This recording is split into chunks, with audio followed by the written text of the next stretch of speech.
지난주에는 대홍수가 일어나서 방주에 타고 있던 노아의 식구들만 구원을 받은 방주의 구원에 대해서 말씀을 드렸습니다. 오늘은 홍수가 끝난 후에 노아의 식구들과 동물들이 방주에서 나와서 새롭게 땅을 개척하고 새롭게 자손들이 번성해가는 광경을 말씀하고 있습니다. 그래서 제목을 신천지의 간격이라고 정해보았는데, 이단 신천지가 아니고 하나님께서 천지 창조하신 세계를 신천지라고 표현을 했습니다. 노아의 8 식구가 방주 속에 있다가 비가 그치고 땅이 말랐을 때에 방주의 뚜껑을 열고 밖에 나왔다는 말씀을 하고 있습니다. 1년 동안 방주 안에 갇혀 있다가 바깥에 나왔으니까 새로운 세상을 바라보는 간격이 얼마나 컸을지 우리가 추측해 볼 수가 있습니다. 성경 말씀 가운데 신천지, 즉 새로운 세상의 장면을 몇 군데에서 볼 수가 있는데, 창세기 1장에 하나님께서 무에서 천지를 창조하신 것을 분명히 새로운 천지였습니다. 하나님께서 지으신 모든 만물을 보시면서 지극히 좋았더라 라고 하시며 기뻐하신 모습이 거기에 기록이 되어 있습니다. 그 다음에 계시록 21장에 보게 되면 사도 요한의 종말에 대한 계시 가운데서 내가 새 하늘과 새 땅을 보니 처음 하늘과 처음 땅이 없어지고 바다도 있지 않더라 라는 말씀이 있어요. 세상의 마지막에 신천지가 이루어지고 영원한 세계가 이루어질 때 영원한 세계에 대한 감격이 얼마나 큰지를 알 수가 있습니다. 오늘 본문에 기록된 것은 노아가 바라보았던 신천지의 모양이 됩니다만, 엄격하게 따진다면 새 하늘과 새 땅이 아니에요. 원래 하나님께서 만드신 하늘과 땅이었습니다. 그 땅에 노아가 얼마간 피해 있다가 돌아온 것이지만, 땅 위에 모든 사람이 멸망해버리고 1년간 방주 속에 생활했던 그들이 땅에 내려왔을 때에 옛날의 하늘과 땅과는 다른 새로운 세상에 대한 감정을 느꼈다고 믿습니다. 그래서 새천지의 감격을 느낄 수 있었다고 믿습니다. 이렇게 우리가 성경 가운데 3가지 장면에서 새하늘과 새 땅의 모습을 엿볼 수가 있습니다. 우리들은 신령한 의미에서 또는 영적인 의미에서 새로운 천지를 생각할 수가 있습니다. 우리의 심령이 하나님 앞에 거듭남을 받고 하나님의 은혜가 충만해지면 우리가 살고 있는 고장 속에서, 우리가 늘 보던 상과들 가운데서, 우리가 늘 대하던 사람들 가운데서 무엇인가 새로운 감격을 느끼게 됩니다. 새로운 정서를 느낄 수가 있습니다. 우리의 마음이 새로우면 옛날 것에도 새 것을 느낄 수가 있고, 우리의 마음이 새롭지 못하면 아무리 새로운 것을 갖다 주어도 새로운 감격을 느낄 수가 없어. 우리가 이런 과거의 새 천지의 감격 속에서 하나님의 은혜를 받고 거듭난 사람들이 어떻게 현세에서 영적으로 새 세상을, 천지를 경험할 수 있는 것인가 하는 교훈을 찾아보았으면 좋을 것 같습니다. 첫째로 은총의 역사, 공간과 시간에 대해서 생각해 보려고 합니다. 8장에 있는 말씀을 보게 되면 노아가 방주에서 나왔을 때에 1년간 그 방주 속에 갇혀 있다가 나온 사실을 볼 수가 있습니다. 7장 11절에 보면 노아가 600세 되던 해에 2월 곧 그 달 17일에 비가 오기 시작하고 방주의 생활이 시작된 것을 가리켜 말씀하고 있습니다. 그리고 8장 14절에 보게 되면 다시 1년이 지나서 13절에 보면 601년이 되고, 자, 600세 때 들어가서 601살에 나온 셈이죠. 자, 601년 2월 17일이라고 되어 있습니다. 그러니까 2월 17일에 들어가서 2월 17일에 나온 것이니까 만 1년하고 열흘이 더 됩니다. 그러나 이때의 날짜 계산은 음력과 마찬가지로 30일씩 계산한 것이니까 1년이 360일이 됩니다. 약 열흘 정도가 모자라게 되고, 그것을 따진다면 이것은 만 1년이라고 볼 수가 있죠. 만 1년 동안 그 방주에서 생활을 했습니다. 1년간의 방주 생활을 청산하고 방주에서 땅으로 나온 것이죠. 맨 처음에 40일간 비가 왔고 150일간 땅 위에 물이 가득하였고 150일 그러니까 5달이 지난 후에 아라랏산 꼭대기가 보이기 시작하였고 그때로부터 점차 물이 감하기를 시작하였던 역사가 기록되어 있습니다. 그래서 만 1년이 지나간 후에 모든 홍수의 흔적은 지나가고 신천지를 맞이하게 된 것입니다. 만 1년 동안 방주 생활 끝에 옛 생활을 청산하고 이 새로운 세상을 바라볼 수 있었습니다. 자, 현재의 세상에서 새로운 세상으로 옮겨오는 시간이 1년이 필요했다는 것이죠. 반드시 1년이 필요한 것은 아니었습니다. 하나님께서 1년을 반으로 하실 수도 있었고 석 달로 할 수도 있었고 한 달로도 할 수가 있었습니다. 하지만 성경에서는 1년을 말하고 있습니다. 이 1년이 어떠한 의미가 있습니까? 하나님께서 이 홍수를 위해서 정해주신 기한이었어요. 다시 말하면 시간적인 세월을 보낸 후에 새로운 세상이 다가온 것입니다. 태초에 하나님께서 아무것도 없는 가운데서 천지 만물을 창조하실 때에 시간과 공간을 창조하셨다고 우리는 그렇게 믿고 있습니다. 이 천지가 창조되기 전에 하나님의 세계에서는 시간도 없고 공간도 없었습니다. 하나님의 세계에는 오랜 세월이라거나 늙는다는 것이 없었어요. 시간의 제한이 없었습니다. 공간의 제한도 없었습니다. 그러므로 하나님께서 동시에 같은 시간에 여기도 계시고 저기도 계시고 어떤 공간에 있더라도 시간에 제한받지 않으십니다. 일체 공간적인 제약을 받지 않으십니다. 그러나 천지가 창조된 그 순간부터는 시간과 공간이 생겼어요. 태초라는 말 자체가 시간의 시작을 말하는 것입니다. 시간이 있으니까 태초가 있고 끝이 있는 것이지 시간이 없다면 처음과 끝이 없었을 것입니다. 천지 창조 이후에 시간이 생기고 공간이 생겼어요. 그래서 인간의 만사에 시간이 필요하고 공간이 필요합니다.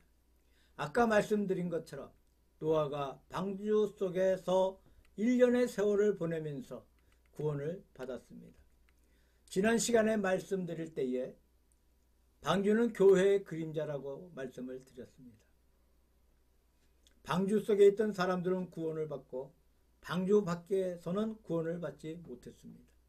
그렇기 때문에 방주가 구원의 그림자라는 말씀을 드렸습니다. 방주라는 공간이 필요합니다. 방주를 하나님께서 만들라고 하실 때 길이가 300규빗, 강이 50규빗, 고가 30규빗이라는 그런 제한을 주셨어요. 이런 것들이 모두 공간입니다. 이러한 공간 속에 있어서 건축 설계를 하시는 분들은 공간적인 개념이 아주 강하죠. 작은 공간을 어떻게 해서 어떻게든지 가장 유용하고 효과적이고 아름답게 쓸 수 있는지를 항상 생각하고 있습니다. 공간의 제한 속에서 구원받은 사실을 우리는 알 수가 있습니다. 방주를 떠나서 자연 속에서 구원받은 것이 아니고 공간 속에서 구원받았고 적절한 시간이 필요했습니다. 하나님이 정해주신 1년이라는 시간을 통해서 새 세상에 들어갈 수가 있었습니다. 계시록 6장 11절에 보게 되면 거기에 순교한 사람들이 하나님 앞에 호소하는 광경이 나오는데 빨리 천지 만물을 심판하시고 우리의 피를 신원해달라고 호소할 때에 하나님께서 그들에게 잠시 동안 쉬되 저희 동물들과 형제들도 자기처럼 죽임을 받아 그 수가 차기까지 하라는 말씀이 기록되어 있습니다. 자, 이 수가 무엇을 말합니까? 순교자의 수를 말하는 것입니다. 하나님께서 당신의 계획 속에서 얼마의 사람들이 이 주를 위해서 순교해야 한다는 숫자가 있다는 겁니다. 우리는 잘 모르지만 하나님께서 작정하신 수가 있는 것 같아요. 그 수가 차기까지를 기다리라.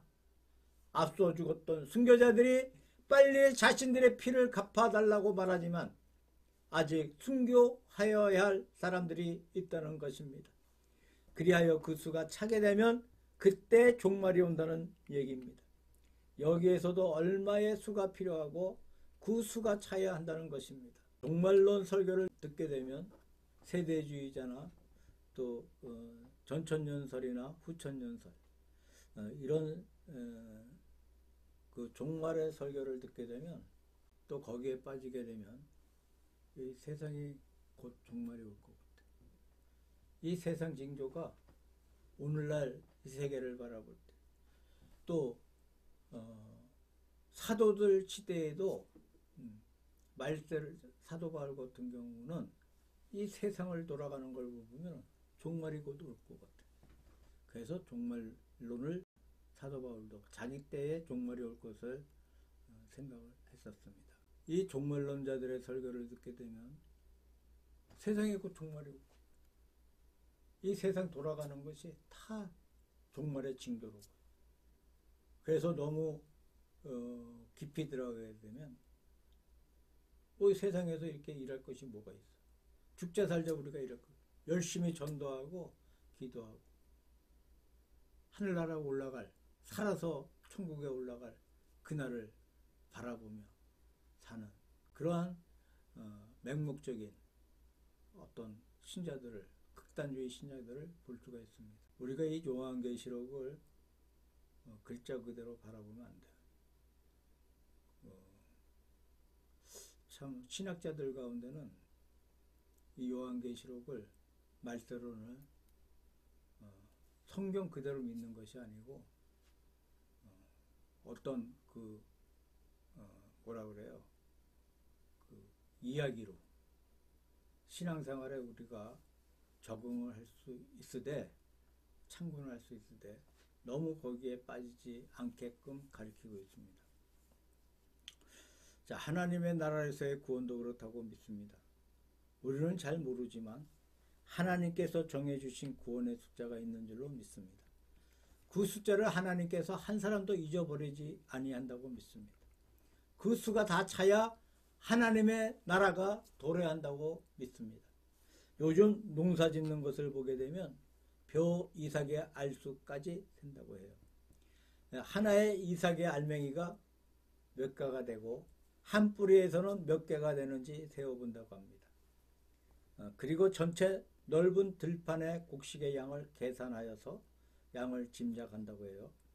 우리가 볼 때 그렇게 작은 것들을 어떻게 셀 수 있을까? 하지만 통계를 내어서 풍년과 흉년을 예측하는 것을 보게 됩니다. 자, 하나님의 나라에도 정해져 있는 구원받은 자의 수가 있어요. 곡식을 말씀드렸습니다만 곡식은 시간의 제약을 받아 뭐를 심어서 뭐가 모자라서 열매를 맺을 때까지 시간적인 제약을 받습니다. 일정한 시간이 필요합니다. 시간이 지나야 곡식이 되는 것입니다. 아무리 배가 고프고 필요하다고 미리 거둘 수는 없는 것입니다. 곡식이 다 있기를 기다려야 하는 것이죠. 싹을 키우기 위해서 쭉 뽑아 올리면 다 말라 죽고 말 것입니다. 아무리 급해도 기다리고 참고 기다려야 돼. 들판에서 꽃들이 피는 것을 가만히 보면 옥토에 꽃씨가 떨어져서 싹이 피어나오면 꽃이 무성합니다. 그리고 꽃에서 열매를 맺으면 역시 무성하죠. 하지만 땅이 나쁘거나 비가 오지 않는다거나 한다면 꽃이 피기는 핍니다. 그리고 잎이 작다거나 꽃이 작아. 재밌는 것은 곡식이 제대로 크지도 못하고 곧 죽을 것 같은데 그것도 시간이 지나면 꽃이 피고 열매를 맺는다는 거야. 물론 필요 없고 부실한 열매이긴 하지만 열매는 맺어. 일정한 시간이 지나면 꽃이 피고 열매를 맺고 맙니다. 꽃이 예쁘지 않더라도 꽃을 피우고 열매가 부실하더라도 열매를 맺어요. 여기에 자연 만물 속에 얼마나 엄격한 시간의 제약이 있는지를 말씀하고 있습니다. 아무도 시간의 제약을 벗어날 수가 없는 것을 가르쳐 말씀하고 있습니다. 우리가 하나님께 거룩한 은총을 받는 데에도 시간이 필요합니다. 이 사실을 1년간 방주 속에서 생활한 노아를 통해서 우리는 배울 수가 있습니다. 두 번째로 하나님과 인간 사이의 평화를 말씀하고 있습니다.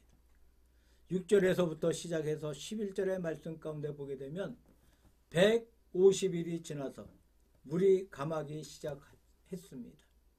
그때부터 다시 40일이 지나서, 그러니까 홍수가 시작되고 땅에 물이 창일한 지 190일 뒤에 노아가 창문을 열고 까마귀를 밖에 내보내니까 까마귀가 나가서 다시는 돌아오지를 않아.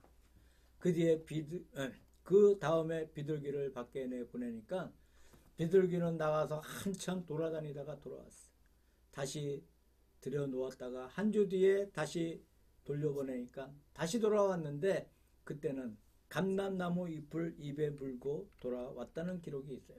돌아오지 않는 까마귀가 있고 돌아온 비둘기가 있습니다. 까마귀는 왜 돌아오지 않았을까요? 우리가 추측해 볼 수가 있는데 1년간이나 방주 속에 갇혀 있으니까 얼마나 괴로웠겠어. 더군다나 넓은 하늘을 이게 헐헐 날아다녀야 하는 조류이니까 제한된 방주 속에서 날지도 못하고 갇혀 있으니까 답답했을 거예요. 그렇기 때문에 한번 내보냈더니 나가서 돌아오지를 않습니다. 비둘기도 갑갑한 것은 마찬가지였죠. 고난받는 것도 마찬가지고 어려운 것도 마찬가지인데, 이 비둘기는 나갔다가 다녀본 후에 땅 위에 물이 가득 차 있으므로 물에 발을 담글 수가 없어서 다시 방주로 돌아왔어요. 이것을 통해서 우리에게 교훈이 되는 것이 있는데, 앞서 말씀드리기를 방주는 교회의 그림자라고 말씀을 드렸습니다. 교회에 돌아오지 않는 까마귀 같은 교훈이 있고 돌아오는 비둘기 같은 교훈이 있다는 거예요. 우리 마음 가운데 아픔을 느끼는 것은, 어떤 교인들은 교회를 잘 다니다가 무엇인가 문제를 만나면 마음이 변하고 교회에 잘 나오지를 않습니다. 물론 그분 이야기를 들어보면 교회에 돌아오지 않을 충분한 이유가 있어요. 어떤 때는 사람 때문이고 어떤 때는 조직 때문이고 여러 가지 충분한 이유가 있습니다. 이유가 없는 것이 아닙니다. 이유가 있겠지만 돌아오지 않습니다. 자, 돌아오지 않을 때 참으로 답답하고 마음이 아파요. 어떤 교인은 그렇지 않습니다. 이제 말한 돌아오지 않는 교인들보다 10배나 더 고통을 받고 문제가 있음에도 흔들리지 아니하고 돌아와. 이런 것을 볼 때 하나님 앞에 깊이 반성해 볼 수 있는 것이 있을 것입니다. 방주는 교회라고 했어요. 구원받는 배입니다. 우리 구원의 장소인데 그 속에 제한이 있고 갑갑한 것이 있고 고통이 있고 냄새가 나고 어려운 것이 많아. 하지만 방주는 구원받은 배입니다. 이것을 떠나서는 살 수가 없습니다. 그러므로 아무리 어려워도 돌아오는 것입니다. 가정에서 불화가 생겨서 싸움이 나고 남편이나 아내가 나가는 일이 있습니다. 자녀들이 부모에게 반항을 하고 집을 나가는 일이 있습니다. 그러나 결국에는 돌아오게 되어 있습니다. 얼마 후에 가정으로 돌아오게 됩니다. 이 집이란 것이 자신에게 깊이 예속되어 있습니다. 집을 떠나서는 살 수가 없어요. 우리는 교회가 하나님의 구원의 배라는 것을 알므로 방주로 돌아온 비둘기처럼 교회로 돌아와야 한다고 생각합니다. 비둘기가 두 번째 돌아올 때 감람나무 잎을 입에 물고 돌아왔습니다. 여러분, 유엔 깃발을 보게 되면 거기에 감람나무 잎이 그려져 있습니다. 이것은 창세기에서 따온 것입니다. 감람나무 잎은 평화의 상징입니다. 무슨 평화이겠습니까? 하나님과 인간과의 평화, 하나님과 땅과의 평화입니다. 하나님과 모든 피조물 사이의 평화입니다. 이 땅 위에 죄악이 가득할 때 하나님께서 무서운 홍수로서 죄악된 세상을 멸하셨습니다. 하지만 하나님께서는 다시 그렇게 하지 않기로 약속을 하셨고 인간과 화해를 하셨어요.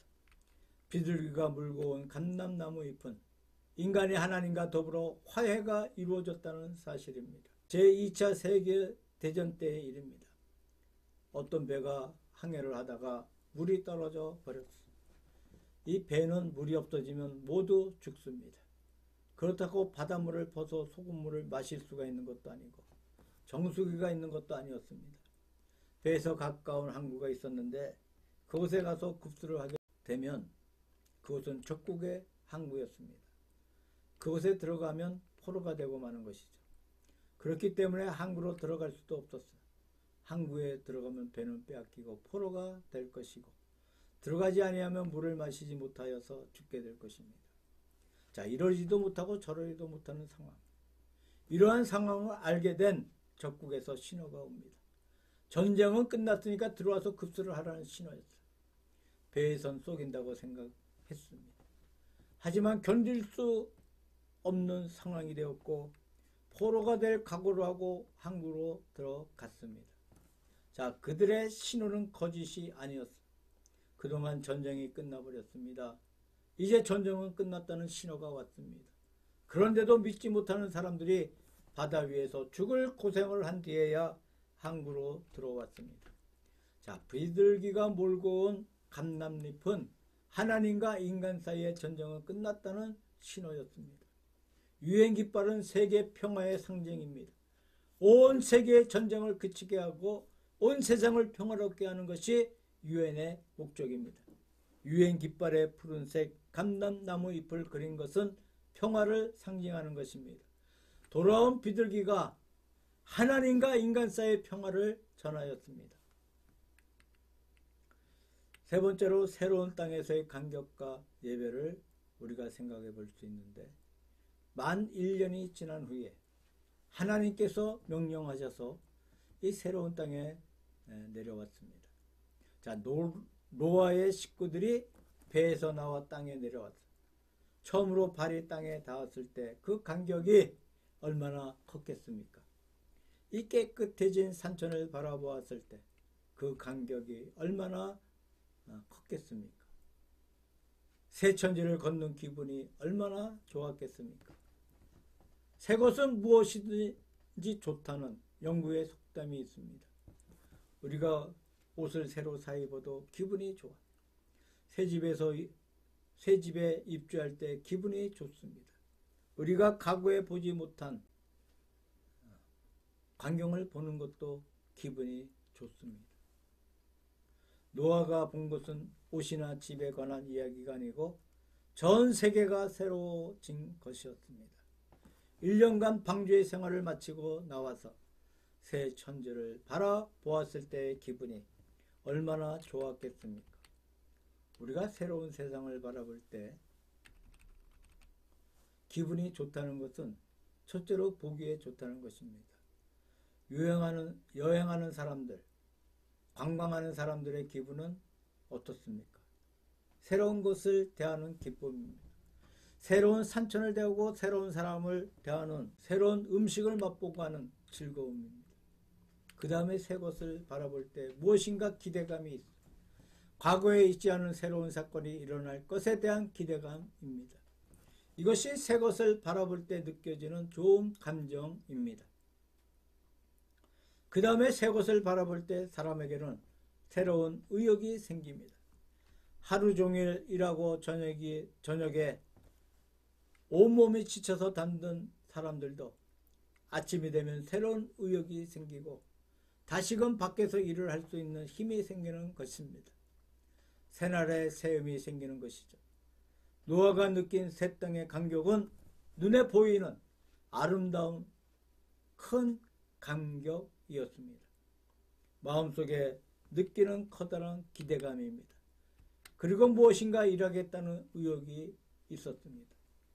요한계시록 21장 1절에 있는 말씀 가운데 새 하늘과 새 땅을 바라보니 라는 말씀이 있습니다. 우리가 하나님의 거룩한 나라에 들어갔을 때도 그렇다고 믿습니다. 거기에 새로운 천지가 있습니다. 그것은 정말 새로운 천지입니다. 옛것과는 완전히 다르게 생긴 천지입니다. 제가 자꾸 유플레스 영화를 본 걸 얘기해서 미안한데 그 바이킹 영화에 보게 되면 참 자기 그 고향 땅에서 자기 아버지의 그 유명한 명성과 또 자기 큰형의 그 큰 명성을 등에 업고 자기 그 고향 땅에서 그 땅을 통치하면서 왕으로 살 수 있는 그러한 사람이 가족들과 새로운 땅을 발견하기 위해서 배를 타고 떠나. 폭풍우를 만나고 죽을 고비를 넘겼어. 그런데 물이 떨어졌어. 그 예수 믿는 오데르라는 그 사람의 말을 믿고 그 종교를 받아들입니다. 기독교를 받아들여. 그리고 이제 죽을 고비를 넘어 다 죽어가는 거야. 이제 배 안에서 물이 없어서 애기고 엄마고 그 같은 동료들이 배에 누워서 힘이 없이 누워 있어. 근데 새로운 땅을 발견해 갑니다. 그 땅에 도착을 해. 그 땅에 이제 정착지가 만들고 집을 짓고 사는데, 거기에 자기네들이 물건을 이렇게 바위 위에다 널어놓은 게 없어져. 그리고 새로운 물건을 갖다 놔. 여기 분명히 어떤 사람들이 산다는 얘기야. 그래서 그 종족들을 찾아놔서. 그래서 그 사람들을 만나. 그리고 같이 이제 생활을 하게 되고, 그리고 그 사람들이, 자기네들의 언어를 알아. 바이킹의 언어를 알아. 어떻게 아느냐? 누가 와서 가르쳐 줬다는 거야. 그래서 그 사람을 찾으니까 프로키라고, 그 자기네들이 살던 그 땅에서 몇몇 사람들과 함께 새로운 땅을 찾아서 아이슬란드라는 나라를 찾아서 가서 생활하다가 서로 마음이 안 맞아. 그래서 갈라서게 돼. 그 전쟁이 일어나고 서로 죽이고. 그러면서 이 프로키는 자기 신을 찾아 따라다니는 거야. 프레야, 토로, 오딘, 이 세 가지 신이 삼위일체 신이야.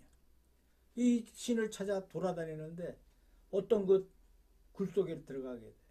저 무슨 뭐 천국동굴 뭐 이런 것처럼 그 안에 가면 수령으로 막 이렇게 수령들이 막 있고 막 그래. 그 땅을 막 끝까지 찾아가는 거야. 그 비좁은 데가. 그 찾아가니까 거기 끝에 가니까 뭐가 있냐면 십자가가 있는 거야. 그 십자가를 보고 이 사람이 사라졌어. 그리고 이 새로운 땅을 발견한 그곳에 그 족장들과 같이 대화하는 가운데 그 사람이 사는 곳을 가니까 그 프로케를 만나게 돼. 참 그러면서 이 사람들은 탐험을, 바이킹족들이 그렇게 탐험을 좋아합니다.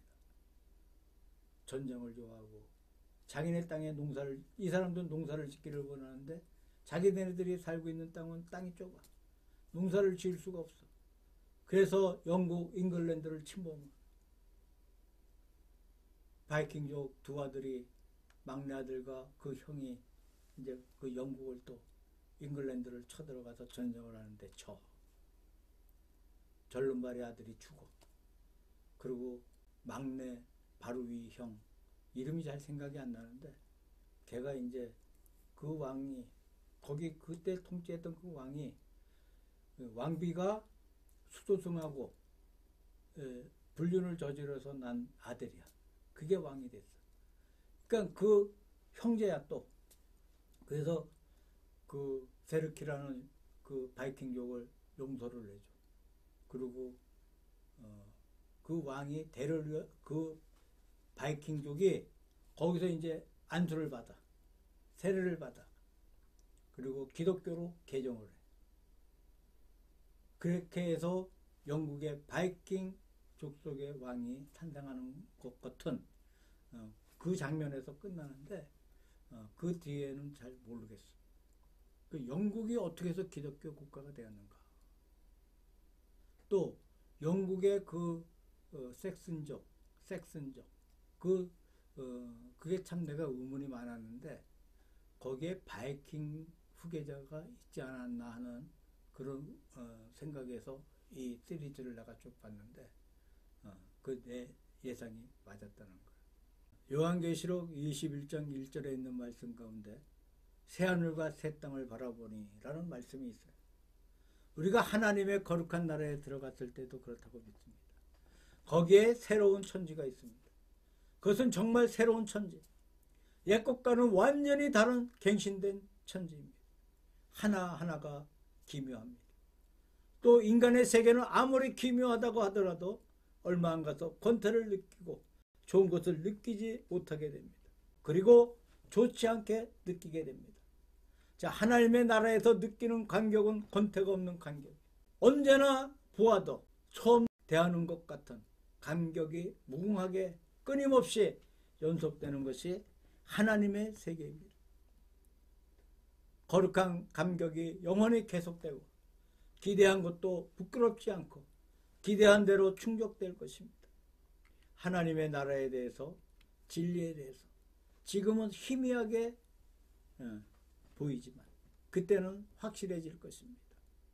사도 바울이 고린도전서 13장에 말한 것처럼 지금은 우리가 거울을 보는 것처럼 희미하지만 나중에는 얼굴과 얼굴을 맞대는 것처럼 확실할 것입니다. 현재에는 아는 것보다 모르는 것이 더 많은 것입니다. 우리의 기대가 결코 실망하지 아니할 것입니다. 끝없는 의욕을 가지고 하나님을 기뻐하고 즐거워하는 세월일 것입니다. 거룩한 새로운 세상의 감격이 노아가 체험한 감격이 우리가 하나님의 나라에 들어가면 새로운 세상의 감격을 가질 것입니다.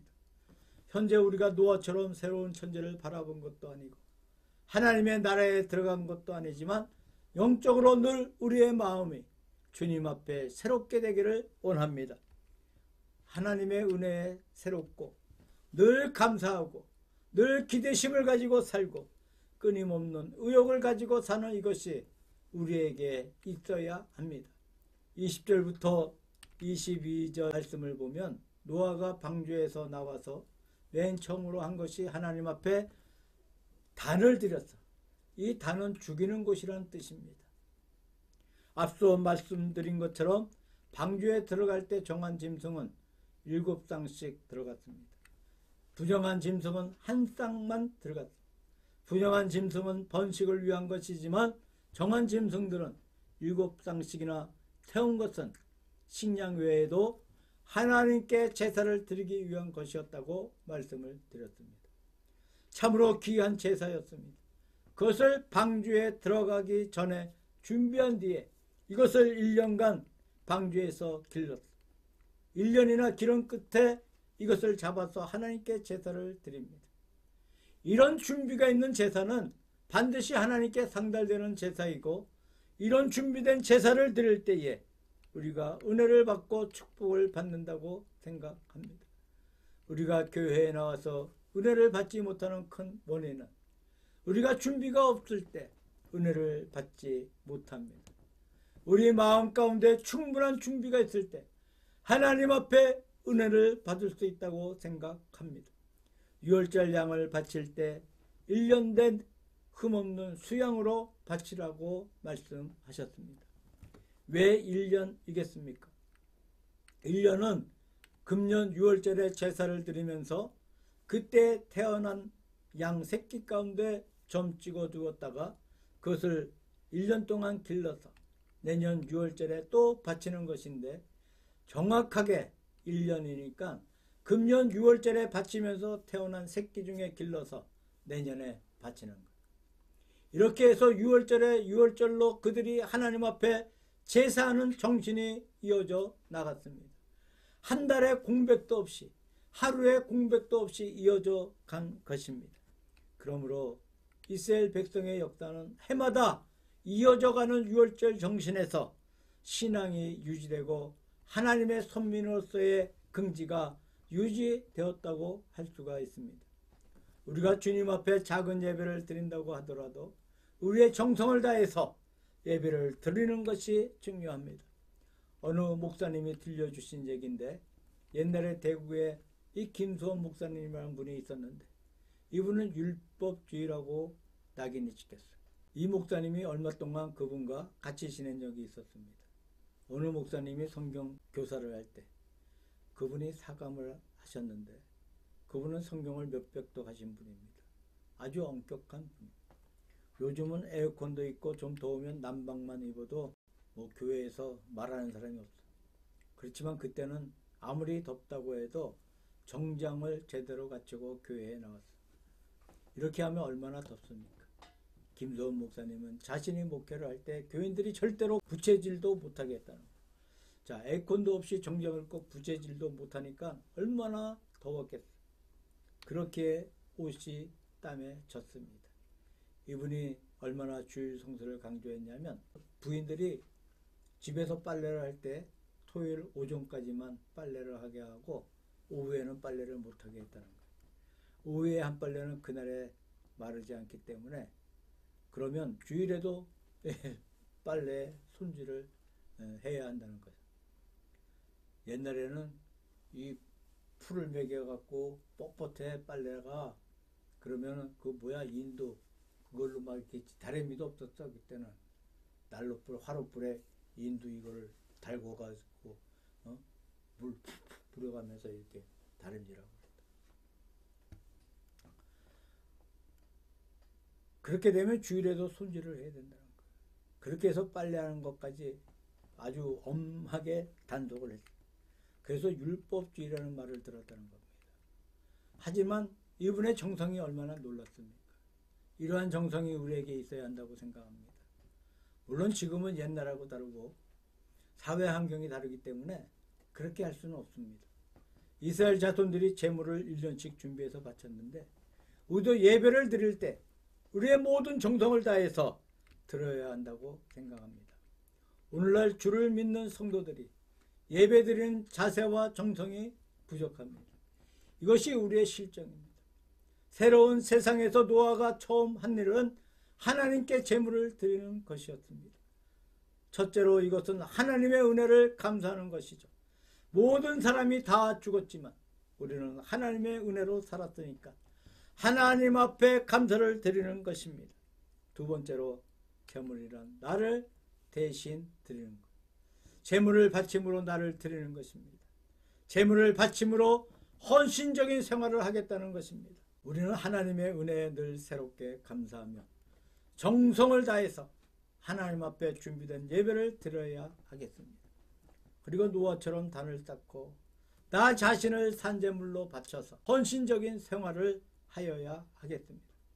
그러할 때 하나님께서 우리의 예배에 응답하시고 더 큰 은혜를 내려주실 줄로 믿습니다.